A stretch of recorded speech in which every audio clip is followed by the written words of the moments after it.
പോരാട്ടഭൂമികളിൽ വീരചരിതം തീർത്ത കമ്മ്യൂണിസ്റ്റായിരുന്നു വി.എസ്. ജനങ്ങൾക്കായി പോരാടിയ അദ്ദേഹത്തിന്റെ സമരചരിത്രങ്ങളിലേക്ക്.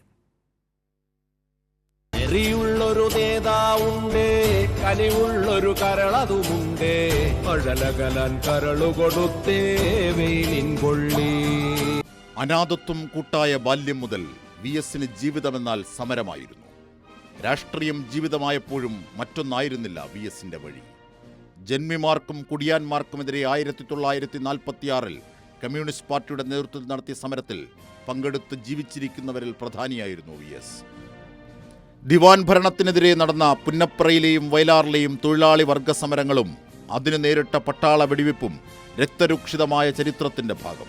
പാർട്ടി നിർദ്ദേശപ്രകാരം കോട്ടയത്തും പൂഞ്ഞാറിലും ഒളിവിൽ കഴിഞ്ഞ ശേഷം കെ.വി. പത്രോസിന്റെ നിർദ്ദേശപ്രകാരം ആലപ്പുഴയിലെത്തിയ വി.എസിനെ സായുധ പരിശീലനം ലഭിച്ച സമരസഖാക്കൾക്ക് രാഷ്ട്രീയ ബോധം കൂടി നൽകുന്നതിനായിരുന്നു ചുമതലപ്പെടുത്തിയത്. പുന്നപ്രയിലെ നിരവധി ക്യാമ്പുകൾക്ക് വി.എസ്. അക്കാലത്ത് നായകനായി. ഒരു വോളണ്ടിയർ ക്യാമ്പിൽ 300 മുതൽ 400 വരെ പ്രവർത്തകരാണ് ഉണ്ടായിരുന്നത്. അത്തരത്തിൽ 3 ക്യാമ്പുകളുടെ ചുമതല വഹിച്ച വി.എസ്. പുന്നപ്ര വെടിവെപ്പും SI അടക്കം നിരവധി പോലീസുകാർ മരിച്ചതും ദിവാൻ CP രാമസ്വാമി അയ്യരുടെ ഉറക്കം കെടുത്തി. അതിനുശേഷമാണ് പൂഞ്ഞാറിൽ നിന്നും വി.എസ്. അറസ്റ്റിലാകുന്നത്. പാർട്ടിയെക്കുറിച്ചും നേതാക്കളെക്കുറിച്ചും ചോദ്യങ്ങൾക്ക് ശരിയായ മറുപടി നൽകാത്തതിൻ്റെ പേരിൽ ക്രൂരമർദ്ദനത്തിനും ഇരയായി. 2 കാലുകളും ലോക്കപ്പിന്റെ അഴികളിലൂടെ പുറത്തേക്കെടുത്തു. തുടർന്ന് കാലുകളിൽ ലാത്തിവെച്ച് കെട്ടി മർദ്ദിച്ചു. EMSഉം കെ.വി. പത്രോസും എവിടെ ഒളിച്ചിരിക്കുന്നു എന്നതായിരുന്നു അവർക്കറിയേണ്ടിയിരുന്നത്. മർദ്ദനം ശക്തമായപ്പോൾ ബോധം നശിച്ചു. പക്ഷേ വി.എസ്. ഒന്നും പറഞ്ഞില്ല. അവസാനം തോക്കിന്റെ വയനറ്റ് കാലിലേക്ക് ആഞ്ഞുകുത്തി. പാദം തുളച്ചത് പുറത്തേക്കെത്തി.